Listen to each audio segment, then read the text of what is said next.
Hello, folks, and welcome back to the Average Movie Review podcast. I finished watching X-Men 97 episode 4, and I am in complete shock.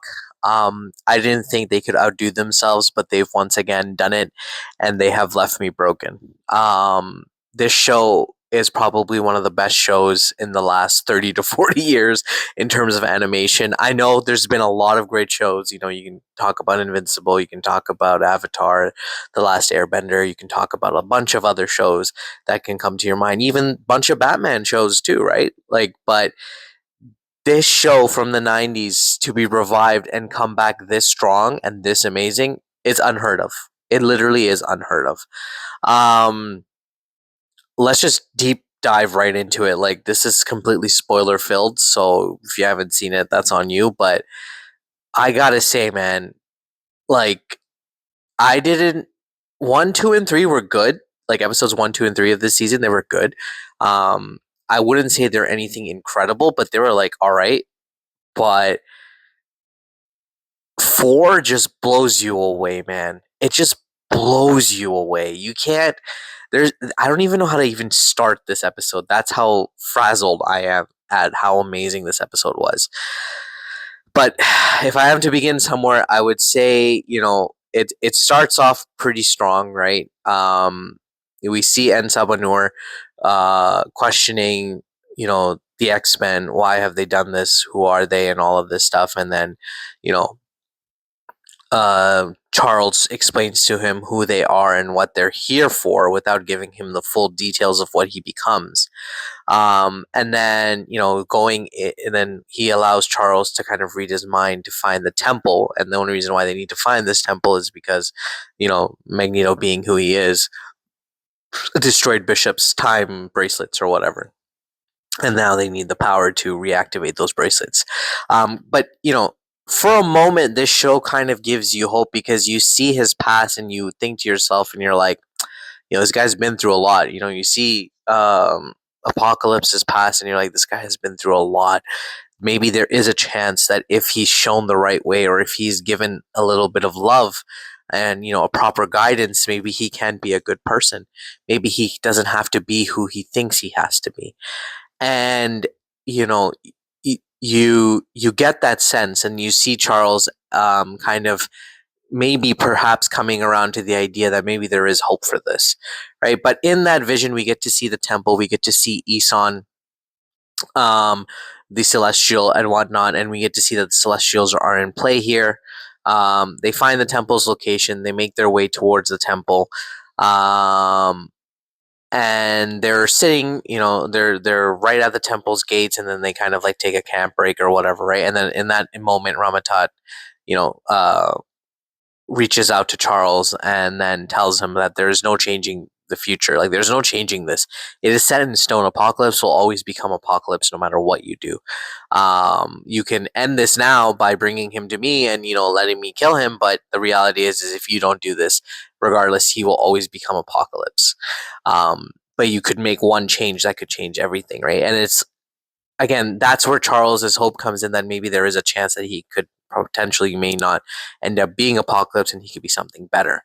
But again, the show gives you this hope, but then it takes it away right away, which is absolutely insane. There's one line that really stuck with me when Apocalypse and Rogue have their little conversation, and he's just looking at Rogue, and he's, you know, he says, he's like, all I've ever known is pain. All I've ever known is, everyone I've known has ever died and whatnot. And he says, love is pain. And I'm like, yo, this is what this show is. Love is pain, because it pains me to watch this show because it's so damn hurtful and it breaks you. But I love every second of it. That's how amazing it is.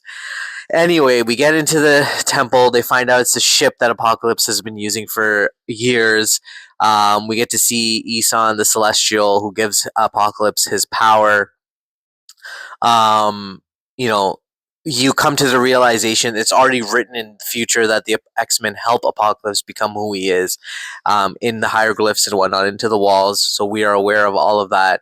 And then, Charles calls for Magnus because they split up to go find the power source and then to find Apocalypse to help him find his destiny or whatever and shut down and maybe potentially use the weapon to destroy Ramatat or whatever it is. And like as soon as he sees what he's supposed to become, instead of recognizing that, oh wait, this is the wrong way, or like, I could be a monster, he just automatically becomes who he's always wanted to be. He's always wanted to be powerful, he's always wanted to be a god, and now he gets the chance to be. And it tells you that some people are just meant to be bad. No matter what you do, you cannot change them. Their destiny is pre-written. Like it no matter how many times you try, or how you try to angle it, like, like, you can't change these people. They are going to be the way they are for the rest of their lives. And you're sitting there and you're watching this and you're like, holy shit, this is insane, right? And I love it because it's like, not every bad guy needs to be a hero, right? Or not every hero needs to be a bad guy, but not every bad guy needs to be redeemed. This guy's just bad for the sake of being bad. He is who he is. But he doesn't see himself as bad. He sees himself as liberator, right? He sees himself as, survival of the fittest. Only those who are the fittest should survive. Only those who are the strongest should survive. And he makes that very, very clear. But anyway, we we get to see him meet with Isan, and Isan tells him, "You are the end of the beginning. You are the beginning of the end.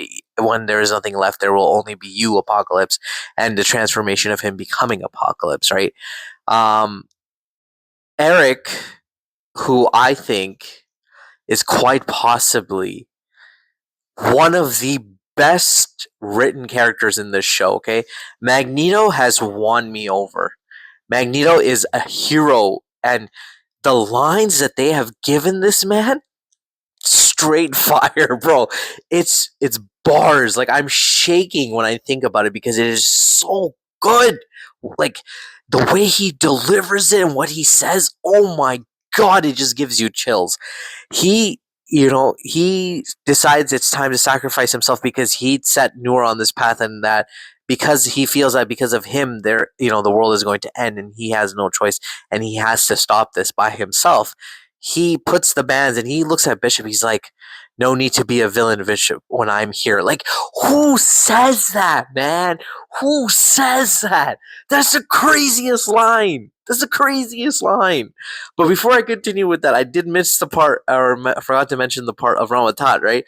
Ramatat sees Apocalypse coming. I'm sorry to go back, but Ramatat sees Apocalypse, and man turns into Kang and disappears. And he's like, "Oh, well, I tried. I'm out of here. I'm gone." This man is a joke. Like, and then he leaves us with the riddle about the externals, who is actually a group. If you don't know who they are a group of mutants. And he says that they are probably the only ones that can stop him.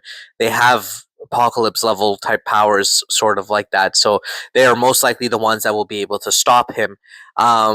As well as, like, we do get to see Kandra, I believe, the girl that he speaks to before he leaves. So again, like, Kang just being Kang and just disappearing, totally on point, right? So funniest shit I've seen, right? But anyway, going back to Magneto, this man says, like I said, he says, "Oh, why no need to be a villain, Bishop, when I'm here." And then he puts the time bracelets on them and he starts it so that they can all go back, and he sends Charles back, right? But before he does that, Apocalypse comes out, and then Charles and Magneto are left still in the timeline, or in the past, where everyone else has now disappeared. And Apocalypse comes and he's like, "Okay, I need to mess shit up. Like, let's go destroy Ramatada or whatever," right? And what what Magneto does, right, is, it's just, I don't even know what to say, man. This man is the definition of a villain gone bad to a hero. But he is not even a villain, and that's what makes it so crazy. He's not even a villain. Like, he has his reasons, and it's not his fault that these, like, everybody has pushed him to be who he is. The pain behind his voice, it's incredible. It's absolutely incredible. One of the best characters ever created, I'm not even gonna lie. He hugs Charles, and I actually, like, had a moment, where I was just like, oh my god, like, I was like, no, don't do this. Like, like I was scared. I was like, yo, this guy's hugging Charles. Like, that's serious. And he tells Charles, he's like, this is the only way. Like, I have to stop him, and I have to save these people because Apocalypse has created this black hole that's destroying the entire city. And he's so strong, such a powerful mutant too. He like grabs a bunch of metal, wraps it around Apocalypse, sends him out of the ship.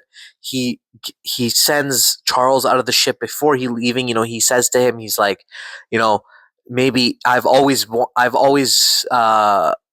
never had a problem playing the devil in order to send the sinners to the saints, right? And it's like, who the fuck says that, bro? Like, yo, these lines are so fucking fire. Like, how do you even create something like that? Like, the writers were cooking when they wrote that, man. Like, just like, that stupid meme where the guy is playing the piano and it's on fire. Like, that's what it was. Or he's writing and the paper goes on fire. Like, that's what it was. Like, absolutely an amazing bar. Like, holy shit, what an amazing line to be written, right? And for him to say that, he's like, like, he knows what he is, he knows what he has to do, and he has no problem doing it. He sends Charles away. He does this epic moment where he saves everyone. He uses his powers, how strong he is. He becomes like God mode in that case, in that moment. The music is just perfect, right? And you're watching it and you see him go through all that pain, right? And then you're like, oh my god, he's dead, but he just survives barely. Okay, barely. He lands near where Charles is, right? You see him barely breathing, and oh my god, this scene broke me because you see Apocalypse towering over them in the shadows, like with the shadow towering over Charles and Magneto. He goes to Magneto, he grabs him by the head, and he tells Charles, "Tell him the lies you have told me. Tell him everything is going to be okay." Charles tells Magnus, "I'm sorry," and I'm screaming at the TV at this point. I'm going, no, no, no, no, no, like Frank, like I'm going, no, no, no, no, no, like don't do this, don't do this. And he just blasts him away, and you don't even get to see it. You get to see it from Charles' eyes, and it's just devastating. It's devastating, right? You're watching and you're shocked, and and then not only do they give Magneto some of the craziest lines, they were like, yo, let's just give Apocalypse another line too. Right before he steps over Charles, he says, and then before I say the line, but like there's also a moment where Charles just deep down, he just gets in there and he's like, yo, your mom must have knew you were gonna be a piece of shit. That's why she left you. Like, he was trying to hurt him, but it wasn't working. Apocalypse was like, you think that hurts me? You think that hurts me? Right? He's like, you were a piece of shit. That's why your mama left you. You know what I mean? He dug deep for that one because you never see Charles stoop that low. But when he saw Magnus die, he had no choice. He said, fuck it. I'm gonna hurt your feelings today, son. Right? And then Apocalypse walks towards him, and then he goes like, how I believe the line is something like, only a coward feels superior when he's stepping on an ant or whatever it is, right? And he doesn't step on Charles, he walks over him, right? And it's like, oh my god, what another fucking bar. He's just like, I don't fucking need you. Like, he's like, you're beneath me. And you're not a hero, or you're not anything big. Like, you're not a big man if you step on an ant. Like, there's no levels. There's levels to this, right? Like, there's, you're not even close to what I am. So you're just pathetic, puny. Like, why am I even gonna bother with you? You're broken. Like, there's no point in killing you. You're just useless. And I'm just looking at him, I'm like, holy shit, man. And then Bishop comes and takes Charles away, and Charles says, we're never able to stop him. We can't stop him. Right? And then cutscene, and then there's like a little mini Easter thing. What do you call it? Post-credit scene. We see the X-Men with, we see Wolverine with Captain America and what's her name, Black Widow, Originals 97 suits and everything, and then they give him the Weapon X, and he says that I'm gathering a team of my own. I think he's gathering the Canadian one, the Canadian guys. I forget what they're called, but the Canadian X-Men. But some people are saying it could be the Avengers. I don't know what it is, but regardless, fucking amazing. But yeah, like this show, I'm telling you, it hits you. It hits you so hard. Like, we know that Magneto is not dead because we did get the tease of Onslaught. But I don't know how they're gonna, like, I don't know the true like story behind Onslaught as much, but I don't know how they plan on bringing him back. Technically, he is not dead yet because he has not been born, but then I guess he has been. I don't know. Like, unless if Charles, I don't know how they're gonna do it. I don't know. I really don't. I don't know how they're going to bring him back, but it's just incredible to watch the show, man. You got to get on this show. If you're not watching this show, you're wasting your time with life. Like, honestly, there is no such thing. There's no better animated show than this, and there's no like amazing show like this out there. But yeah, man, that was the episode. That was a whole episode, and it's just it's a heartbreaking episode, and it is just insane to watch at the same time. I absolutely enjoyed my time watching this. I made a 15-minute video, so you know it's been a good episode. But yeah, let me know what you guys think. I can't wait till next week. And yeah, I'll catch you on the next one. Have a wonderful day, guys.